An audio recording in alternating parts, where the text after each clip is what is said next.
धन धन सतगुरु तेरा ही आसरा। आप देख रहे हैं फेथ वर्सेस वर्डिक्ट। मैं डॉक्टर मोहित इंसान परम पूजनीय संत डॉक्टर रमीत राम रहीम सिंह जी इंसान के अनुयायी, उनकी सोच पर सच्चाई इस प्रोग्राम के माध्यम से आप सभी देखते जानते व परखते हैं। तो आप सबका आज के इस लाइव डिस्कशन में बहुत बहुत स्वागत है जी। धन धन सतगुरु तेरा ही आसरा। सासंग जी एक व्यक्ति हैं कृष्ण लाल प्रधान, और नई सात संगत इनके बारे में बहुत कम जानती है, लेकिन जो पुराने सत्संगी हैं करीब 2002 से पहले के, तो वो इनके बारे में बहुत अच्छे से जानते हैं। और उनकी हाल ही में मौत हुई है कल परसों, और क्या कुछ हुआ है वो सब एक अलग मसला है। अभी क्या मसला था, मौत संदिग्ध है, नेचुरल है, जो भी है, तो ये हमारा उतना कंसर्न नहीं है।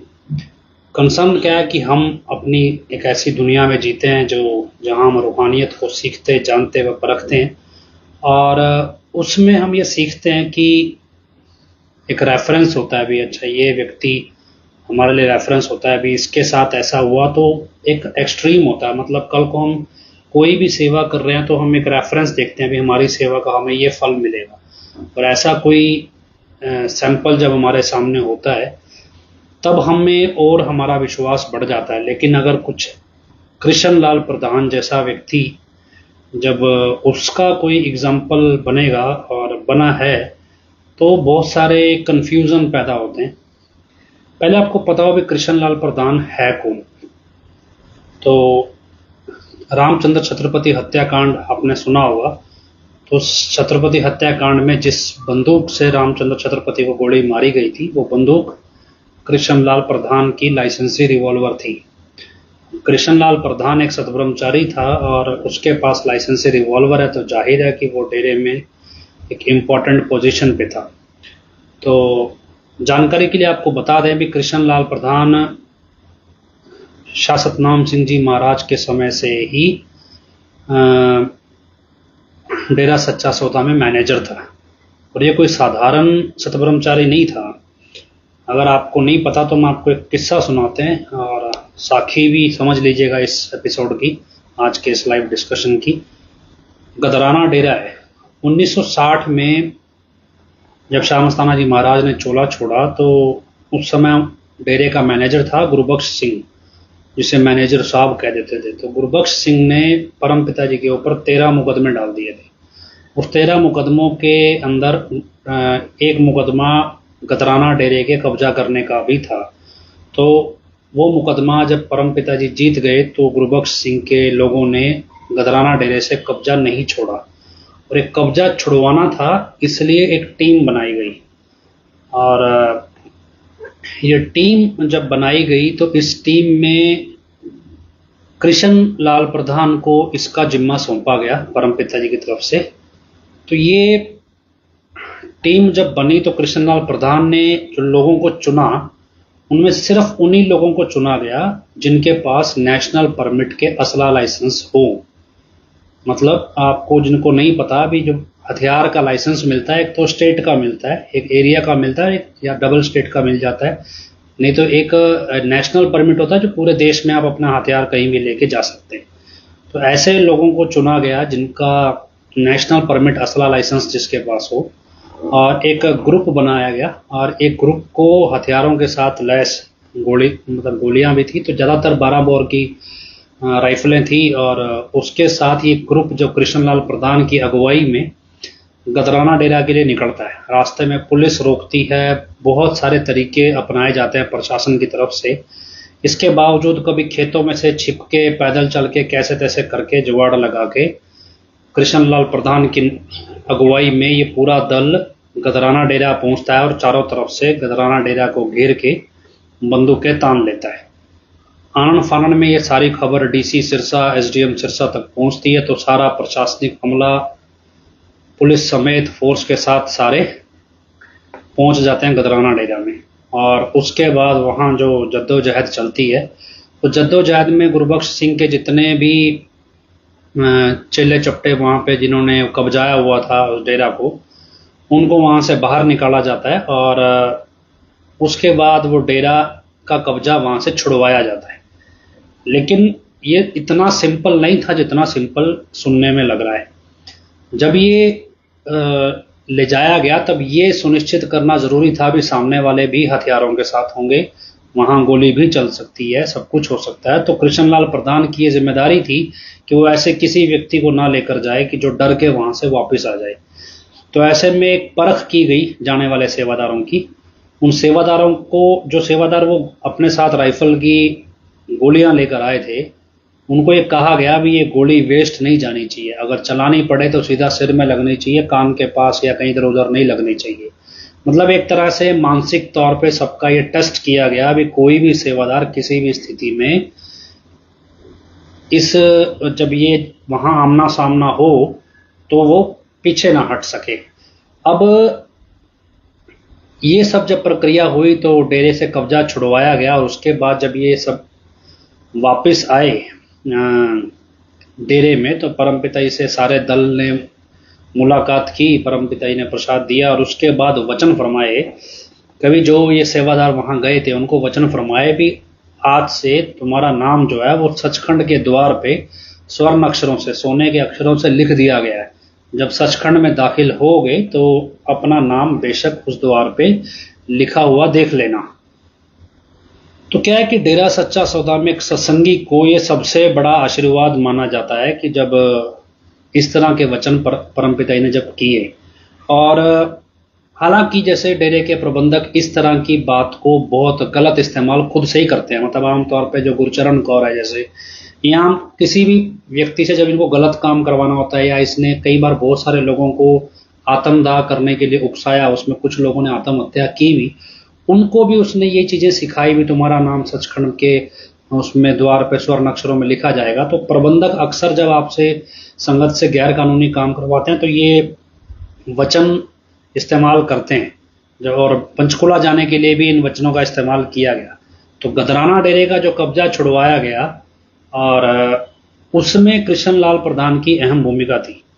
इसके अलावा एक और किस्सा है, बंसीलाल जो मुख्यमंत्री बना लगभग 95-6 में, शायद वो मुख्यमंत्री बना था, 95 या 6 ऐसा कुछ था, तो 94 में होगा शायद। तो जो बंसीलाल जब मुख्यमंत्री बना तो वो कांग्रेस से अलग होके बना था, और उसको मतलब बड़ी चिढ़ थी क्योंकि चौधरी भजनलाल थे हिसार से, अग्रोहा साइड से, तो ये पहले मुख्यमंत्री थे, और क्योंकि ये श्यामस्ताना जी महाराज के शिष्य थे तो इनका आमतौर पे हजूर पिताजी के पास भी आना जाना था। ऐसे में कांग्रेस से अलग होकर जब बंसीलाल मुख्यमंत्री बने तो इनको बड़ी ईर्ष्या थी डेरे से, और ये बहुत ज्यादा परेशान करते थे। डेरे के जैसे कई चीजों को की चेकिंग करवाई गई, कुछ चीजें जैसे डेरे के स्वागती गेट बने हुए थे वो तोड़वा दिए गए, इस तरह का काम भी हुआ। और उसके बाद एक स्टेज ऐसी आई भी, एक बार जब संगत जो डेरे आती, क्योंकि संगत इतने पैसे वाली नहीं थी तो कोई ट्रैक्टरों में संगत आया करती या ट्रकों में आया करती, तो ऐसे में बंसीलाल ने क्या किया भी पुलिस को आदेश दिया भी जितने भी ऐसे ट्रैक्टर या ट्रक जो संगत के जा रहे हैं उनके चालान काट दो।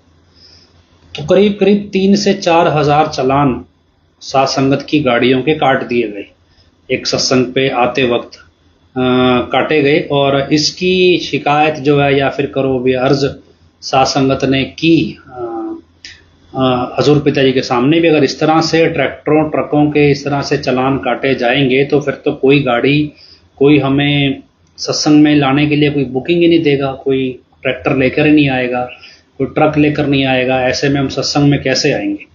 तो हजूर पिताजी ने तब कृष्णलाल प्रधान को भेजा बंसीलाल के पास, और बंसीलाल के पास जाके कृष्णलाल प्रधान ने थोड़ा गर्म जोशी में कहा कि भाई चालान तो कैंसिल करने पड़ेंगे। मतलब जो भी वार्तालाप हुआ उस टाइम पे, अब मैं तो वहां नहीं था, लेकिन जो जानकारी है अभी उसके बाद बंसीलाल ने तुरंत ये आदेश दिया था भी जितने भी चालान सत्संग में जाने वाले साधनों के काटे गए हैं वो सारे चालान रद्द कर दिए जाएं, और उसके बाद आइंदा कभी इस तरह का चालान सत्संग में जाने वाली गाड़ी का नहीं काटना है। तो ये एक बड़ा मसला था जो उस टाइम सुलझाया गया बंसीलाल के साथ, तो उसकी भी जो मध्यस्थता थी वो कृष्णलाल प्रधान ने की थी। एक और किस्सा जो कृष्णलाल प्रधान के बारे में सुनने में आता है, हालांकि वो इतना बड़ा नहीं है।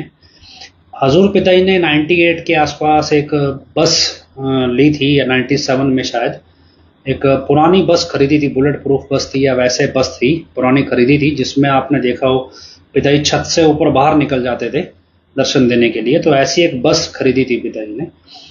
तो जब वो बस खरीदी तो अगले दिन सत्संग होना था, शनिवार का शायद दिन था, और शनिवार का दिन था, अगले दिन सत्संग होना था।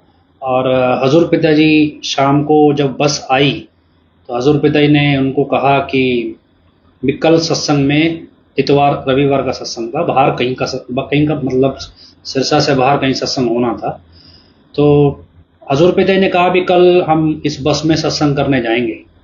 तो इस पर जिम्मेवारों ने कहा जी ऐसा है, अभी इस बस के ऊपर अभी नंबर नहीं लगा है, जो नंबर अलॉट नहीं हुआ है, शायद नई खरीदी होगी, शायद पुरानी खरीदी होगी, पर उस पर नंबर अलॉट नहीं हुआ था। नंबर अलॉट नहीं हुआ तो ये बस तो नहीं जा सकती। तो फिर जिम्मेवार कहने लगे भी ऐसा है जी, अगर आपका जाने का मन है भैया तो ऐसे ही ले चलेंगे, अपने को कौन सा कोई रोकता है। तो इस पर पिताजी ने कहा भी नहीं, हम ऐसे नियम तोड़ के नहीं जाएंगे। तो हम फिर पिताजी ने जाते जाते ऐसे कहा चलो हमारा मन तो था जाने का बस में, नहीं कोई दिक्कत है तो गाड़ी से चले जाएंगे, इसमें क्या है। अब क्या है भी कृष्णलाल प्रधान को ये चीज सुन गई। वो क्या है भी जहाँ पे सत्संग, जहाँ पे पिताजी मौजूद थे वहां से वो गाड़ी लेके या किसी भी साधन के जरिए सिरसा आता है। और जब वो सिरसा आता है तो रात को 12 बजे पहुंचता है, जैसा जानकारी है, बाकी किसी को एग्जैक्ट हो तो बताइएगा। मतलब वो रात को पहुंचता है। शनिवार की रात को आरटीओ का दफ्तर तो खुलता नहीं है, वो जाके आरटीओ के ऑफिस, जो ऑफिसर होता है उसके घर पे चला जाता है और उसको रिक्वेस्ट करता है भी किसी तरह भी बस का नंबर अलॉट करवाना है। अब आरटीओ रात को, अगले दिन संडे है, वो क्यों काम करेगा इस तरह से, नंबर क्यों अलॉट करेगा जब कोई स्टाफ नहीं है, डिपार्टमेंट नहीं है। लेकिन कोई घटनाक्रम ऐसा चलता है कि आरटीओ को अचानक कोई इमरजेंसी आती है और उसको ऑफिस में आना पड़ता है उसी टाइम पे। तो जब वो ऑफिस में आता है तो इसी बहाने फिर वो जब बैठा होता है तो वो बस का नंबर रातों रात अलॉट कर देता है रात को। जब रात को नंबर अलॉट हो जाता है लगभग 12-1 बजे के आसपास, तो वहां से कृष्णलाल प्रधान फोन करता है जिम्मेवारों को, या जो भी लोग पिताजी के आसपास हैं उनको फोन करता है कि नंबर अलॉट हो गया है, भी एक प्लेट लो और प्लेट के ऊपर नंबर लगा दिया जाए, HR 57 ऐसा कुछ था, 0001। क्योंकि उस टाइम आरटीओ को नहीं समझ में आता तो वो नई सीरीज उठा के नंबर अलॉट करता है, तो पहला ही नंबर दे देता है। तो उसमें 0001 HR 57 ऐसा कुछ नंबर जो था वो उस बस पे अलॉट हो जाता है। सुबह जब पिताजी सत्संग के लिए आते हैं, उतरते हैं, अभी सत्संग के लिए जाना है, तो इतने में रात में सेवादार बस को साफ करके सजा के तैयार कर देते हैं। तो वहां पे तब तक कृष्णलाल प्रधान भी पहुंच जाता है। तो फिर पिताजी जब उतर के आते हैं और बस के गेट खुला होता है तो वहां जिम्मेवार खड़े होते हैं, जी बैठो बस में। तो पिताजी कहते हैं, मना कर देते हैं, मैं नहीं, इसका तो नंबर नहीं आया, हम ऐसे बिना नंबर वाली बस में नहीं जाएंगे। लेकिन तब कृष्णलाल प्रधान बोलता है जी ऐसा नंबर तो आ गया है और आप जी की रहमत से नंबर हमें मिल गया रात को ही, तो आप बस में जाइए। तो उस टाइम किसी ने सवाल किया कृष्णलाल प्रधान से कि भाई कैसे यकीन था अभी तुम्हें कि ये नंबर रात को मिल जाएगा, और क्या सोच के तुम रात को आरटीओ के दफ्तर में गए कि ये नंबर मिल जाएगा। तो कृष्णलाल प्रधान ने वहां एक बात कही, हालांकि मैंने नहीं सुनी, लेकिन जिसने भी वो वहां का साक्षी था उसने मुझे बताई। बोला भी अगर गुरु कहे ना कि आज पश्चिम से सूरज उगेगा तो सोचना नहीं चाहिए शिष्य को, उसे पश्चिम दिशा की तरफ चल देना चाहिए, ये इस विश्वास के साथ कि सूरज पश्चिम की दिशा में आज उगेगा। इसी तरह भी जब पिताजी ने कह दिया हमारा ख्याल तो था इस बस में जाने का, मतलब पिताजी तो ये चीज निर्धारित कर चुके हैं कि हमें इस बस में जाना है। शिष्य को ये देखना है भी उसको इस दिशा में चल पड़ना है, भी काम तो पिताजी ने कर रखा है। रात को आरटीओ को वैसे ही थोड़ा ही इमरजेंसी आ गई, तो आरटीओ को ही सिर्फ नंबर देने के लिए नहीं था, लेकिन आरटीओ इमरजेंसी आती है वो नंबर अलॉट भी करता है और पिताजी बस में सत्संग में जाते भी हैं। मसला क्या है कि अब आप इस तरह के जिम्मेवार के बारे में हम मतलब चर्चा कर रहे हैं, और ये कोई साधारण जिम्मेवार नहीं था। अगर आप जो उस समय के लोग हैं उनको अगर पता हो तो डेरा में बहुत बड़े बड़े अधिकारी, पुलिस अधिकारी उस टाइम आया करते, चाहे वो IAS ऑफिसर थे, बड़े IG ADGP रैंक के पुलिस ऑफिसर भी उस टाइम डेरे में आम ही आया करते थे। और इन सबको कोऑर्डिनेट करने वाला व्यक्ति कृष्णलाल प्रधान ही था। बाकायदा कृष्णलाल प्रधान इस बात के लिए ही जाना जाता था भी जब भी कोई आपको डेरे में बड़ा अफसर मिले तो वो कृष्णलाल प्रधान के आसपास ही मिलेगा। तो मतलब एक बहुत बड़ा लाइजनर कह लो या बहुत बड़ा मतलब एक लॉबिस्ट कह लो, कुछ भी कह लो उसको, मतलब तालमेल बना के सरकार से रखने वाला व्यक्ति था कृष्णलाल प्रधान। अब उस दौर में भी रामचंद्र छत्रपति की हत्या होती है और उसका आरोप कृष्णलाल प्रधान पे आता है। मैंने इस केस को स्टडी किया है और इस केस में जो मैंने स्टडी किया उसके मुताबिक जो रामचंद्र छत्रपति को की कमर में 2 गोलियां मारी गई थी, करीब करीब 10 से 15 फुट की दूरी से। क्योंकि चलाने वाले नौसिखिए थे, लेकिन वो पिस्टल कृष्णलाल प्रधान की थी। पर डेरे में एक नियम था। डेरे में नियम यह था कि डेरे में जितने भी लोगों के पास असला था वो एक जगह इकट्ठा रखा जाता था। जब जिसको जहां जरूरत होती थी वहां उसको तैनात कर दिया जाता असले के साथ, लेकिन आमतौर पर असला इकट्ठा रखा जाता था। तो ये माना जाता है कि कृष्णलाल प्रधान का असला भी वहीं जमा होता था, क्योंकि ब्रह्मचारियों को आश्रम में रात को असला रखने के लिए नहीं दिया जाता था, तो वो एक जगह जमा होता था। तो और वही असला कट्टा सिंह ने उठा के दे दिया कृष्णलाल प्रधान का रिवॉल्वर, जिससे ये सारा मामला कृष्णलाल प्रधान पे आ गया। रामचंद्र छत्रपति को कृष्णलाल प्रधान की रिवॉल्वर से सिर्फ 2 गोलियां लगी थी, वो भी कमर में 15 फीट की दूरी से। 32 बोर का रिवॉल्वर था और इतनी दूरी से 32 बोर के रिवॉल्वर से अगर कमर में 2 गोली मारी जाएंगी तो आदमी की मौत नहीं होती। और यही चीज रामचंद्र छत्रपति के साथ भी थी। और उस रामचंद्र छत्रपति की मौत उसके अपने बेटे ने ही की। उसके अपने बेटे ने ही रामचंद्र छत्रपति को मारा था। और ये बहुत तरीके से ये केस बाद में सीबीआई और डेरा की मैनेजमेंट ने मैनिपुलेट करके पिताजी तक पहुंचाया, जबकि छत्रपति की हत्या में उसके अपने परिवार का पूरा योगदान था। उन 2 गोलियों से छत्रपति मरा नहीं था, उसे बाद में मारा गया था और बहुत तरीके से मारा गया था, और उसके सारे सबूत अदालत में भी हैं। लेकिन क्या है कि जब सब कोई बिका हुआ था तो वो सबूत अदालत देखेगी क्यों? मसला यहां भी नहीं है। 2005 में कृष्णलाल प्रधान को इलीगल तरीके से सीबीआई टॉर्चर करने के लिए अपने ऑफिस लेकर आती है और बहुत बुरी तरह पीटती है। इतनी बुरी तरह पीटा जाता है, उसको शराब तक पिलाई जाती है, उसके उंगलियों के नाखून तोड़ दिए जाते हैं। किस लिए? भी सिर्फ इस बात को कबूलने के लिए कृष्णलाल प्रधान को रामचंद्र छत्रपति को मारने के लिए जो आदेश है वो हजूर पिताजी ने दिया था। लेकिन कृष्णलाल प्रधान इस बात को नहीं कबूलता और इस वजह से उसको बहुत ज्यादा प्रताड़ित किया जाता है, मारा जाता है। पता ही सबको पुलिस कैसे ट्रीट करती है।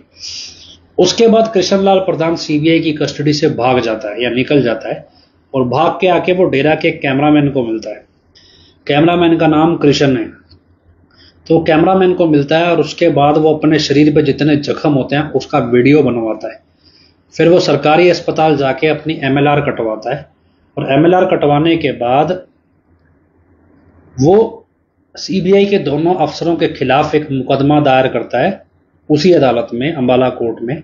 और उस मुकदमे में सीबीआई के जो दोनों अफसर हैं जो इंक्वायरी कर रहे थे, उनको मतलब उसमें जो सबूत है वो उनके खिलाफ खुले तौर पे थे, इसलिए उनके खिलाफ कार्रवाई शुरू हो जाती है अदालती तौर पे।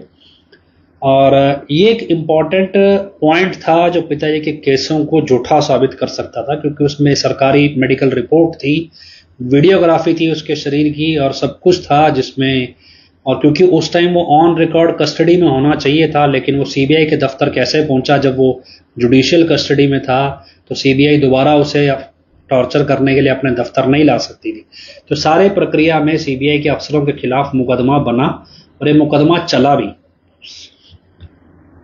अब इतना सब कुछ अगर आप एक सतब्रह्मचारी, एक जिम्मेवार, मतलब अगर आप आज की डेट में हनीप्रीत या पीआर नैन जैसों को या राकेश जड़वा, जो भी ऐसे मोहनलाल दीवाना, जितने भी ये लोग हैं, इनको अगर आप देखोगे तो ये आसपास भी नहीं है। मतलब इन्होंने तो कभी सुई की नोक जितना भी कष्ट सहा हो इसलिए डेरे की वजह से, जबकि कृष्णलाल प्रधान एक ऐसी जिंदगी जिया जहां पे उसने अपनी जान दांव पे लगाई।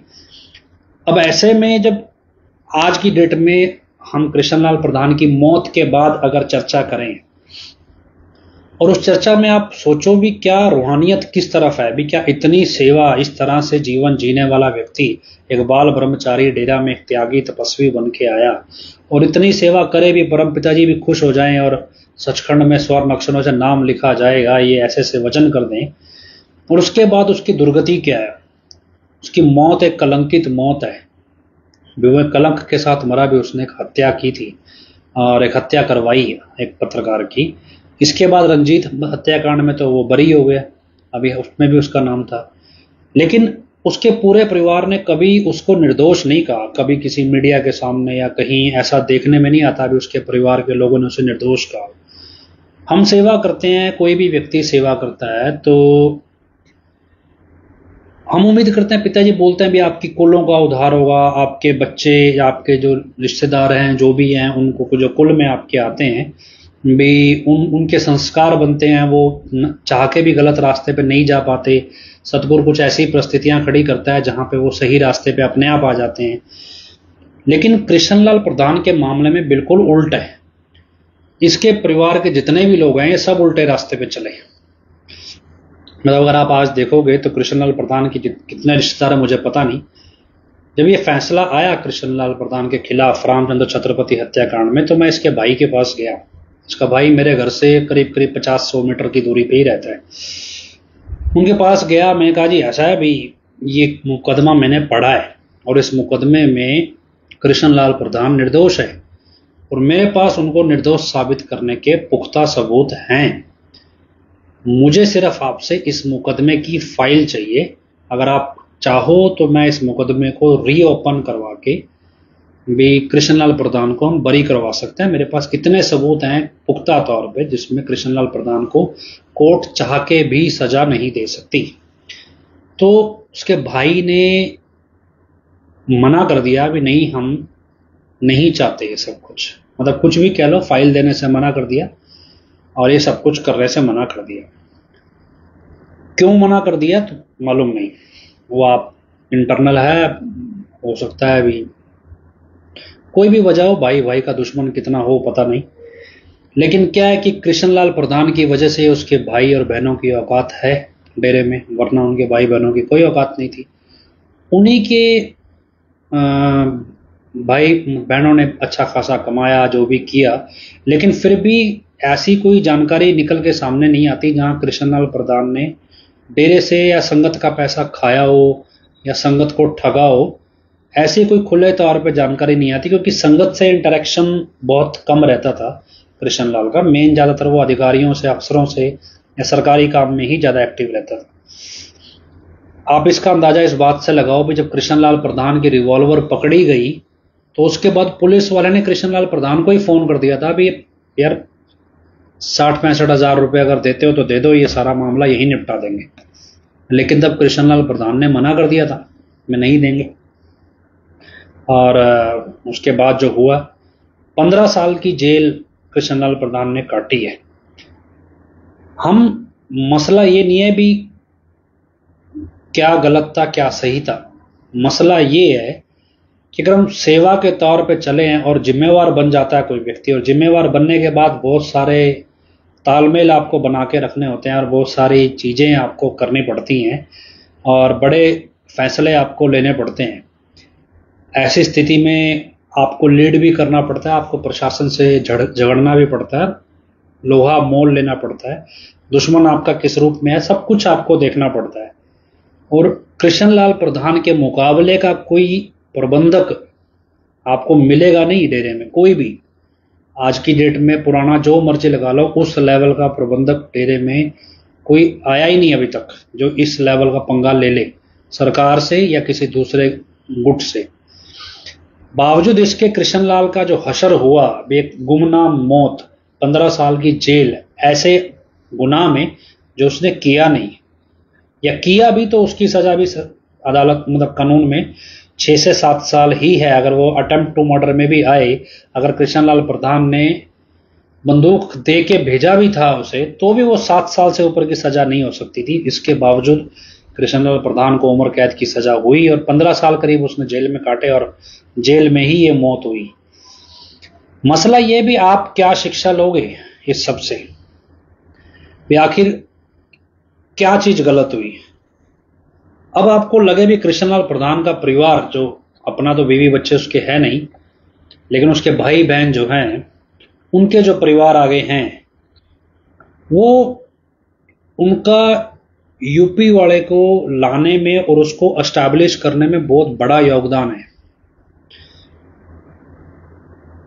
कितना बड़ा योगदान है ये आपको समय के साथ पता चल जाएगा, लेकिन एक बहुत इंपॉर्टेंट रोल उन्होंने प्ले किया यूपी वाले को एस्टैब्लिश करने के लिए, जो नकली हजूर पिताजी की जगह। मतलब कृष्णलाल प्रधान ने जो वफादारी हजूर पिताजी के साथ निभाई, जो दिखती है, अंदरूनी तौर पे क्या था मालूम नहीं, लेकिन जो सामने से दिखती है, उसके उल्ट उसके भाई बहन हजूर पिताजी के गद्दार के रूप में आज सामने है।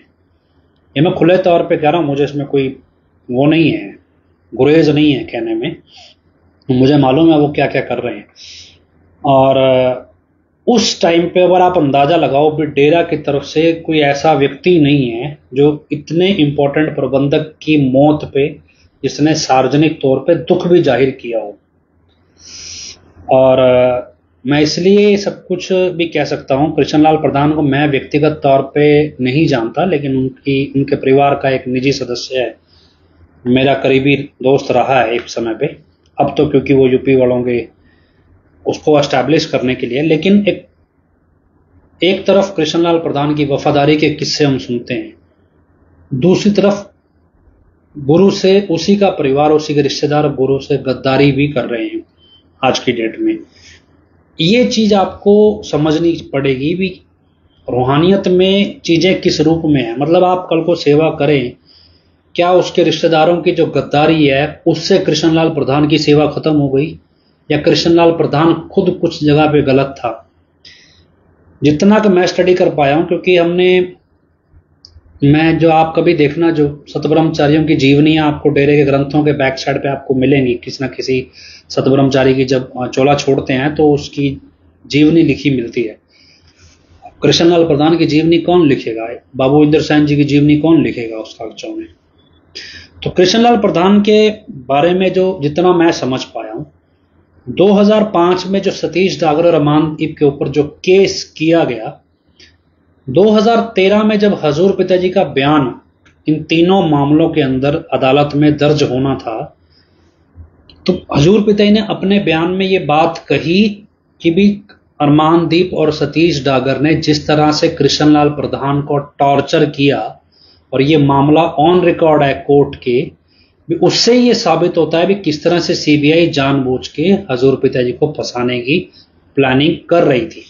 अब ये मोटे तौर पे सबको समझ में आता है, सबूत था, वीडियो थे, सरकारी मेडिकल रिपोर्ट थी, और पिताजी का बयान किसी भी मायने में झूठा नहीं हो सकता था। बावजूद इसके पिताजी का बयान अदालत ने झूठा माना। क्यों? क्योंकि कृष्णलाल प्रधान ने गद्दारी की थी, और ये गद्दारी उसने 2012 में की। तो गद्दारी उसने 2012 में की, जब कृष्णलाल प्रधान ने उन दोनों सीबीआई अधिकारियों के ऊपर से अपना मुकदमा वापस ले लिया।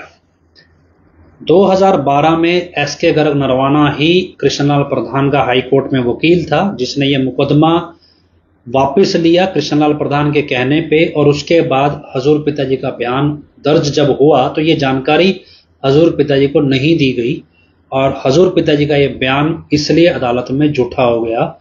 और ये एक बड़ा जो मसला कृष्णलाल प्रधान के साथ यहाँ पे जुड़ा, जो इम्पोर्टेंट मुझे दिखता है। दूसरा क्या, अगर इसको आध्यात्मिक दृष्टिकोण से देखें, अभी कृष्णलाल प्रधान की हम पूरी लाइफ को और देखें, तो सेवा का जुनून होना या फिर गुरु की हस्ती के आसरे अपनी हस्ती बनाना, मतलब क्या है कि अब जो आईजी, आईएएस, आईपीएस अफसर जो आया करते थे डेरे में, वो कृष्णलाल प्रधान के फेस वैल्यू पे नहीं आते थे, वो डेरे में हजूर पिताजी या परम पिताजी की सच्चाई के बलबूते आते थे।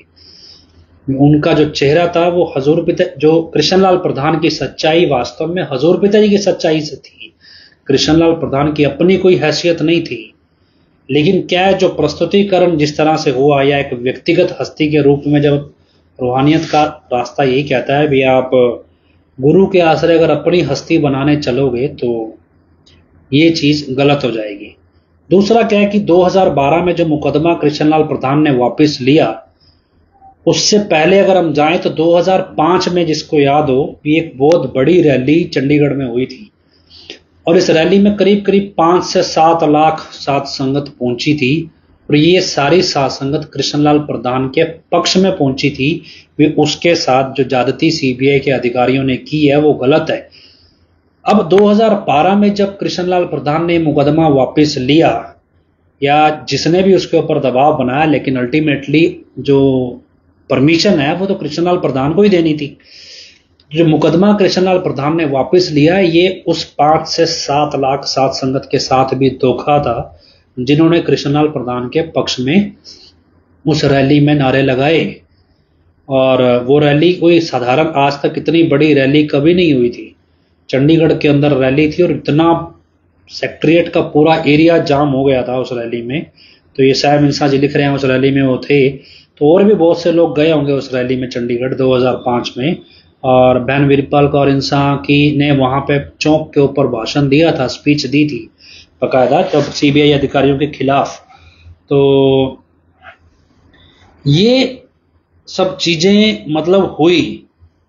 अब रूहानियत में व्यक्तिगत हस्ती और साध संगत के साथ धोखा, हजूर पिताजी के साथ भी धोखा, ये एक ऐसी 3 कड़ियां हैं जो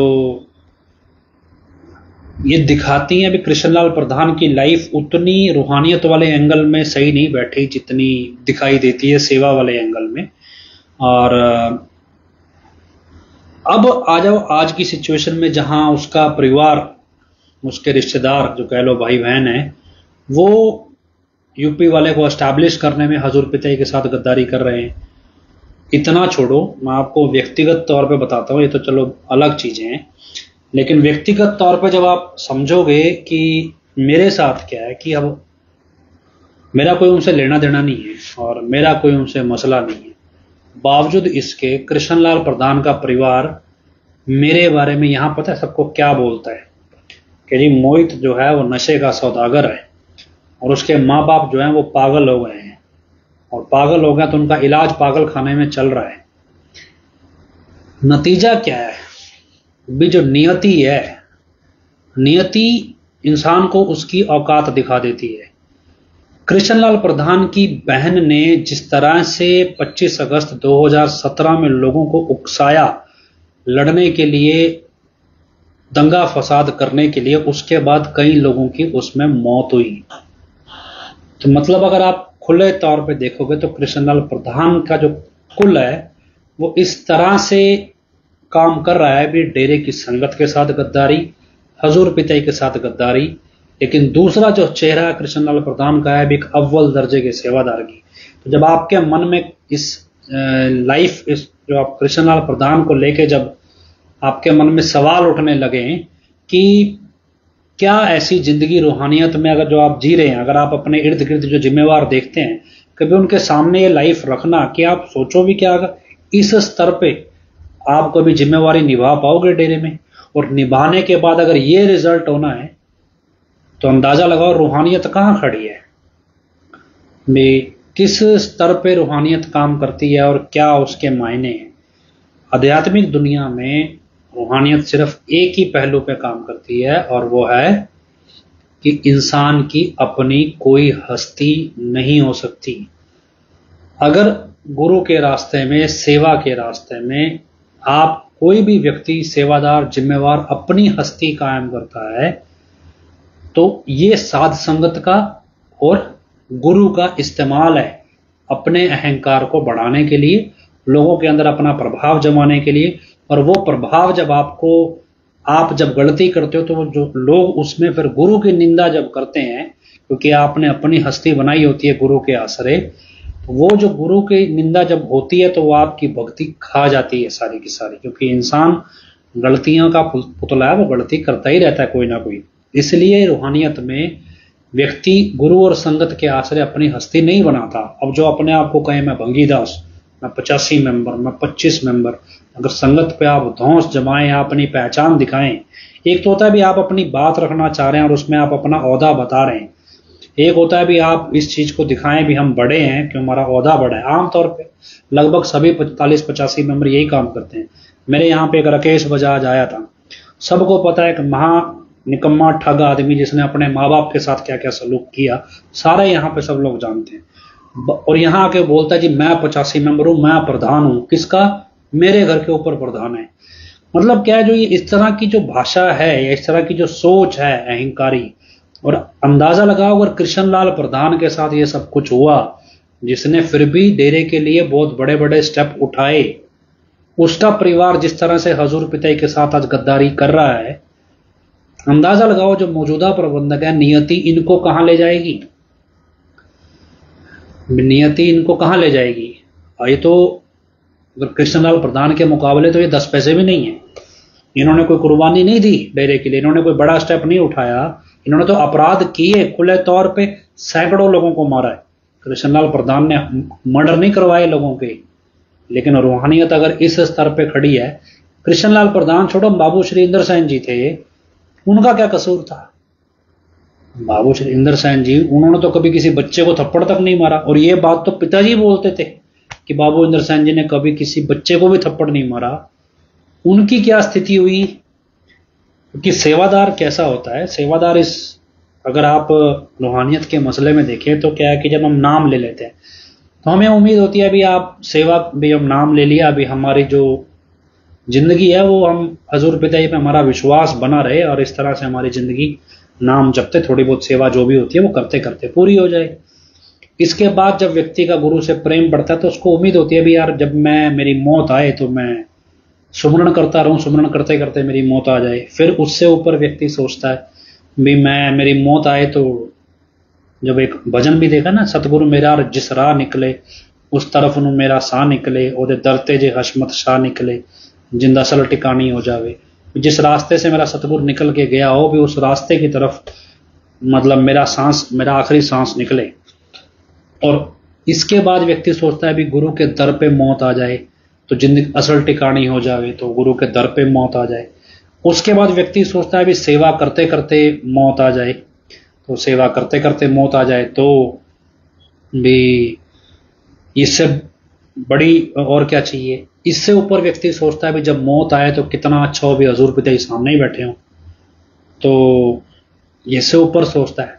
इससे ऊपर व्यक्ति, अगर आप कभी इतिहास में आशिकों के किस्से सुनोगे तो उनसे पूछा गया भी किस तरह की मौत चाहते हो, तो बोले भी जैसी मौत महासिंह को आई थी भी, जब मौत आए तो सिर जो है वो गुरु की गोद में रखा हुआ हो, तो ऐसी मौत आए तो और भी बढ़िया। तो मतलब ये सारे क्या है, ये गुरु के प्रेम की जो किस्से हैं भी उसमें। और ऐसी एक किस्सा मैं आपको छोटा सा सुनाता हूँ, मुझे लगता है बहन वीरपाल जी को आज नहीं ले पाएंगे, तो एक छोटा सा किस्सा सुनाता हूँ। एक सतब्रह्मचारी था और मस्ताना जी धाम के पास आप अगर जाओगे तो बेरियों में जो बाग है, बाग में पीछे शौचालय बने हुए हैं, तो उन शौचालयों के पास कुछ कमरे बने हुए हैं अगर श्याम मस्ताना जी धाम में। तो वहां पे एक सतब्रह्मचारी थे, बुजुर्ग थे, काफी बुजुर्ग हो गए थे सेवा करते करते, तो बीमार हो गए और वहीं पे वो रहते थे। प्रॉब्लम ये थी भी उनको दस्त की बीमारी थी और दस्त लग जाते थे उनको और कपड़े खराब हो जाते थे बार बार, इसलिए उनको शौचालय के नजदीक ही कमरा बना के दे दिया गया था, क्योंकि ब्रह्मचारियों के लिए पर्सनल शौचालय तो बने नहीं हुए थे और सार्वजनिक तौर पे जो बने होते थे वहीं जाना होता था उनको, तो इसलिए उनको वहां पे कमरा दे दिया गया भी आपके कमरे के नजदीक शौचालय भी आप आसानी से पहुंच सकते हैं। तो एक दिन हजूर पिताजी वहां पे आते हैं, तो 2 सीटर गाड़ी, जो 2 सीट वाली गाड़ी पे बैठ लेकर हजूर पिताजी श्याम मस्ताना जी धाम की बेरियों में निरीक्षण करने किसी भी वजह से आते हैं। तो वहां जो बीमार सतब्रह्मचारी हैं उनको मिलवाया जाता है, उनके अलावा और भी 1-2 सतब्रह्मचारी बीमार थे वहां पे, तो उनको मिलवाया गया वहां पे हजूर पिताजी से। तो जो जिस सतब्रह्मचारी को दस्त लगे होते थे तो उसको हजूर पिताजी बोलते हैं भी ऐसा है भी तेरा, ऐसा है भी उधर लेके चलते हैं तेरे को, चल तो गाड़ी में बैठ जा। अब हजूर पिताजी की गाड़ी वहां खड़ी है तो पिताजी आदेश दे रहे हैं उस सतब्रह्मचारी बुजुर्ग को भी ऐसा कर भी हमारी गाड़ी में बैठ भी, तो वो परले डेरे लेके उधर लेके चलते हैं, तो इधर नहीं रहना। अब वो सतब्रह्मचारी मतलब झुक के अर्ज करता है, जी ऐसा है भी, ऐसा जी आप चलो भी, मैं कैंटर वगैरह कोई साधन लेके आ जाऊंगा।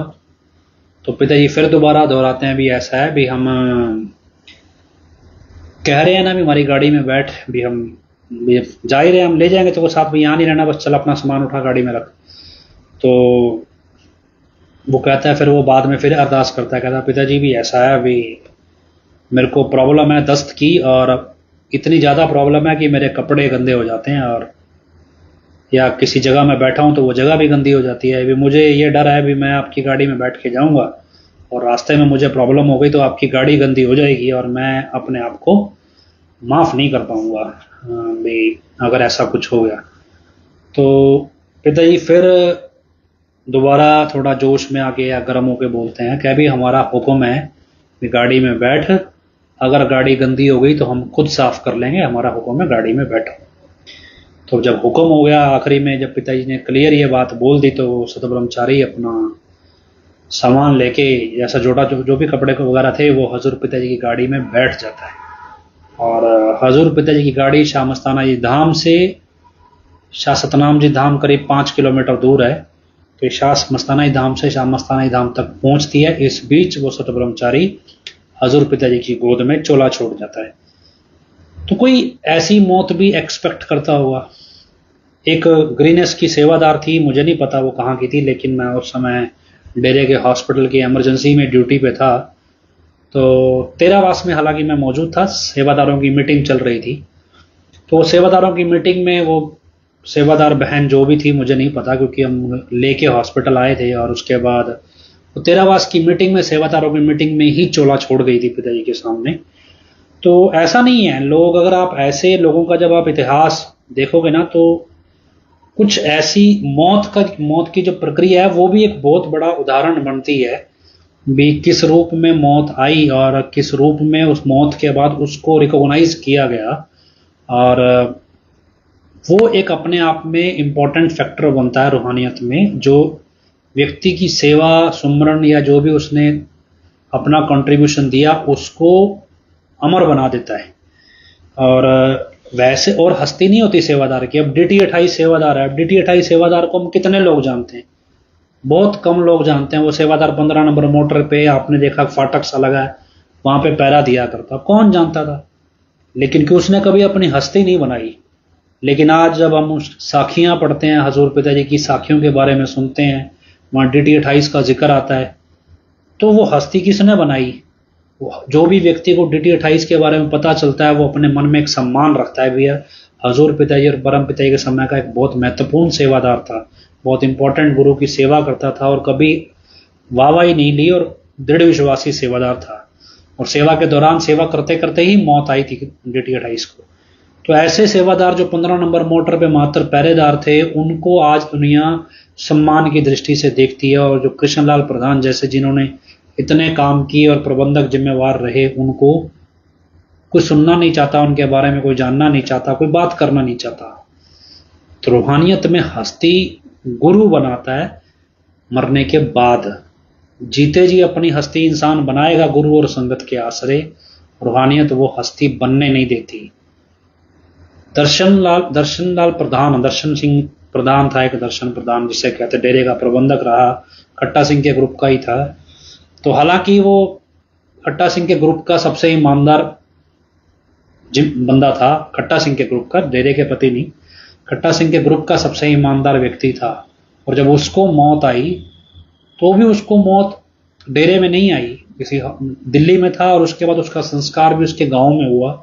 डेरे में जबकि जगह बनी हुई है, ओढ़ निभाने वालों की अंतिम संस्कार वहां किया जाता है, ये सब कुछ नहीं हुआ।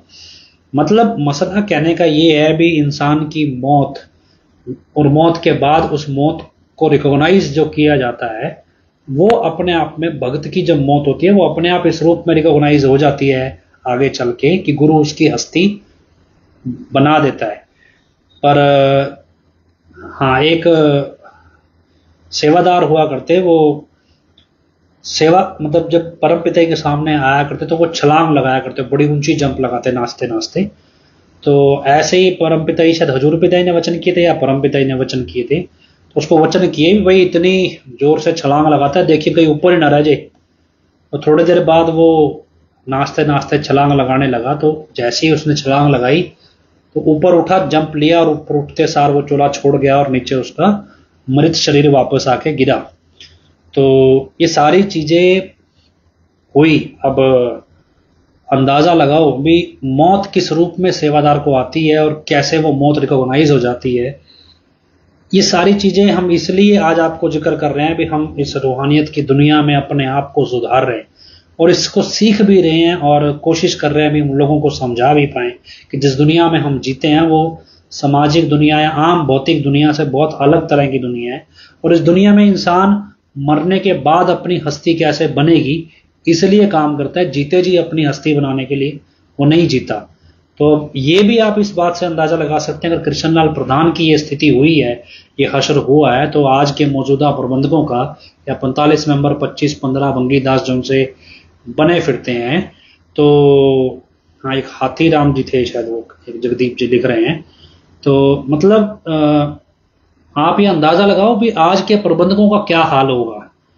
रूहानियत ऐसे नहीं है जिसको आप किसी भी सतब्रह्मचारी का किस्सा जो आपको जीवनियां मिलेंगी सतब्रह्मचारियों की जिन्होंने चोला छोड़ा, जो डेरे के ग्रंथों में दर्ज हैं, और उन सतब्रह्मचारियों का अगर आप बैकग्राउंड निकालोगे तो वो सतब्रह्मचारी आपको कहीं करप्ट नहीं मिलेंगे, वो आपको कोई गुस्से वाले नहीं मिलेंगे, उनकी किसी से कोई लड़ाई नहीं मिलेगी, उनका कोई ऐसा फालतू उनके चरित्र में कोई दाग नहीं मिलेगा अपने सेवा के दौरान।